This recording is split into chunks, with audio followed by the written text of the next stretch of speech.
Sebelum masuk ke pembahasan alur ceritanya, Mimin ingatkan bahwa video ini mengandung spoiler, jadi pastikan kalian sudah mengikuti dan menonton episode sebelumnya.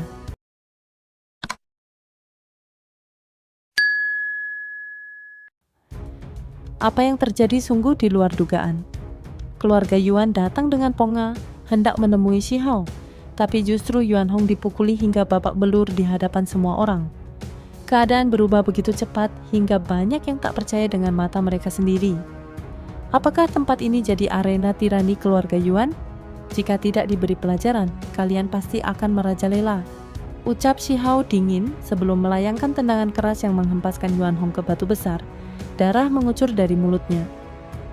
Yuan Hong yang semula congkak kini terkapar. Namun Shihao tak memberi ampun. Ia mendekat dan menambah 2 tendangan lagi, menyudutkannya dalam keadaan menyedihkan. Yuan Hong menggertakkan gigi, marah dan malu, tapi tak berdaya. Berani mengancamku? Kalian mengaku sebagai makhluk agung, tapi bertingkah seperti penguasa pasar. Ucap Shihao sambil menjambak kera Yuan Hong dan menampar wajahnya bertubi-tubi. Suara tamparan nyaring menggema, membuat banyak yang terdiam campur geli. Yuan Hong berusaha melawan, tapi sudah kalah telak. Shihao melanjutkan tamparan hingga wajahnya lebam, gigi rontok, dan tubuhnya seperti kain lap. Status sebagai putra langsung Yuan Qing tak menyelamatkannya dari rasa malu yang luar biasa. Apa kamu kira bisa bicara soal Akademi Suci dan Akademi Abadi? Dengan tampang babak belur begini? Shihao mencibir, lalu menghantamnya lagi. Yuan Hong mengancam akan membalas ketika Shihao masuk 2 akademi besar. Tapi amarahnya hanya dibalas dengan lebih banyak pukulan. Kepalanya berputar, dunia tampak berkilau, dan tubuhnya remuk tak karuan. Di saat Shihao hampir menghabisinya, penatua kelima turun tangan.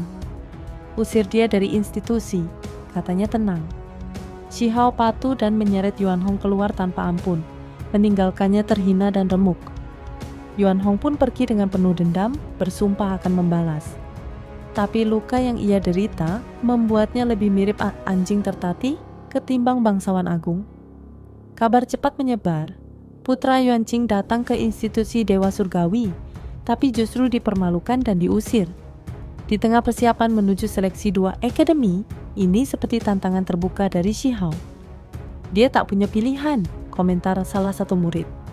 Permusuhan dengan Yuan Qing terlalu dalam. Mungkin ini caranya menarik perhatian para sesepuh 2 akademi. Tak lama, para kultivator keluar dari pengasingan, bersiap memasuki tanah-tanah kuno. Mereka yang menekuni metode kuno ingin menemukan benih abadi mereka, kunci menuju masa depan. Di tepi danau biru yang jernih, di bawah cahaya bulan, Shihao dan rekan-rekannya berkumpul, berbincang tentang Realm Tomb, sebuah tempat misterius lebih tua dari era Immortal Ancient. Di sana, reruntuhan dunia runtuh menjadi satu. Bahaya besar, tapi juga potensi luar biasa. Aku dengar banyak yang menghilang di dalamnya, kata seekor kilin muda. Tapi mereka yang berhasil, bahkan bisa membawa keluar pohon dunia. Semua tahu, perjalanan mereka ke Realm Tomb bukan sekadar petualangan. Itu adalah pertarungan antara hidup, mati, dan kemungkinan menjadi abadi. Di tengah malam yang tenang, kelompok Shihao membahas hal-hal besar. Misteri Realm Tomb, gua leluhur, dan peluang langka yang bisa mengubah hidup mereka. Mereka tahu, tempat-tempat seperti Origin Ancient Mine atau Skyland menyimpan rahasia besar dan kekuatan luar biasa. Qingyi menyebutkan bahwa benih abadi sangat sulit ditemukan, bahkan pohon dunia muda pun amat langka. Sementara itu, para tetua sudah menyampaikan bahwa mereka akan segera memasuki gua leluhur. Tanah suci tempat kelahiran kembali sejati bisa terjadi. Jika beruntung, mereka bisa mendapatkan peluang langka, memperkuat tubuh dan roh mereka. Malam itu, suasana sempat tegang saat seorang sosok anggun muncul, sang penyihir. Dia memesona dan licik seperti biasanya, langsung menggoda Shihao dan menyulut perseteruan lama dengan Qingyi. Keduanya sudah lama bersih tegang, apalagi dulu sempat terjadi konflik besar karena penyihir itulah Qingyi terseret masalah dengan Shihao. Ketegangan meningkat saat penyihir itu melontarkan candaan menggoda. Qingyi, kamu sudah punya anak, ya? Semua orang melongo. Anggur tersembur, makanan berjatuhan. Shihao dan adiknya Qin Hao bahkan ikut terpancing dan benar-benar percaya. Jing Yi pun murka. Ia memukul Shi Hao yang polosnya kelewatan, lalu mengalihkan amarah ke penyihir itu. Pertarungan pun pecah di bawah sinar bulan. Qing Yi dan sang penyihir, putih dan hitam, bertarung dengan keanggunan dan kekuatan, seperti dua dewi saling beradu.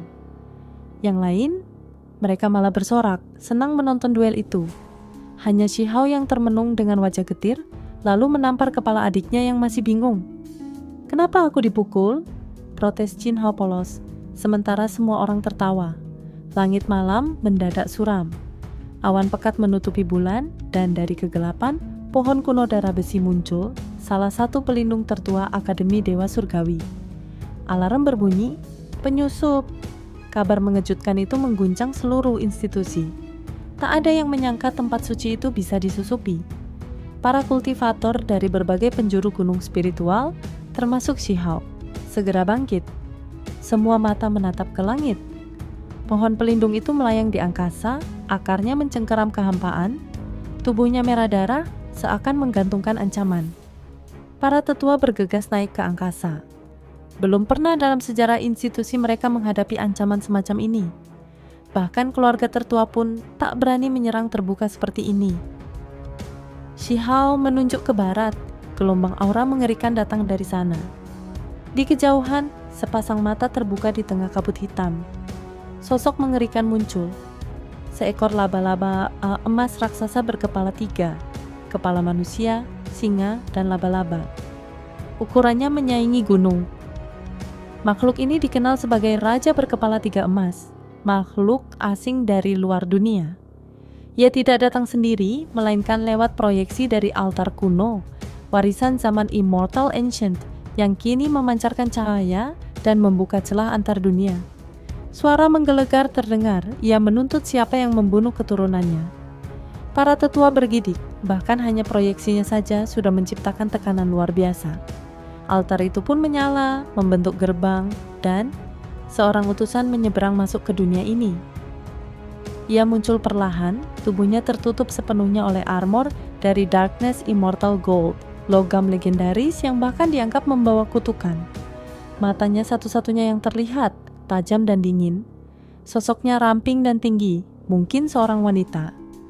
Begitu menginjak dunia ini, simbol-simbol Dao berkilatan dari tubuhnya, seakan sedang mempelajari hukum alam dunia ini. Ini bukan sekadar kunjungan, ini adalah pengintaian sebelum penaklukan. Utusan dunia asing, jika engkau membawa pesan, sampaikanlah, ujar salah satu tetua. Namun semua tahu, ini bukan hanya pesan biasa. Ini adalah awal dari ancaman besar, dan dunia ini tak lagi aman. Malam itu, sosok misterius melangkah perlahan menuju institusi Dewa Surgawi. Tubuhnya dibalut armor logam berwarna hitam keemasan, menyembunyikan jati dirinya. Dari pancaran Darkness Immortal Gold Armor di tubuhnya, hukum alam sekitar terus dianalisis. Kehadirannya langsung menarik perhatian banyak pihak. Seorang tetua berseru tajam, menuduhnya sebagai mata-mata. Namun makhluk itu hanya berkata dingin bahwa ia adalah utusan pembawa pesan. Raja Berkepala 3, raksasa bayangan di atas altar, muncul dan menenangkan semua orang. Ia menegaskan bahwa ini hanya kunjungan damai. Sebuah buku giok pun dikirim ke tangan tetua sebagai surat resmi. Namun isi surat itu mengejutkan. Mereka ditawari keabadian bila mau tunduk. Sontak, para tetua murka.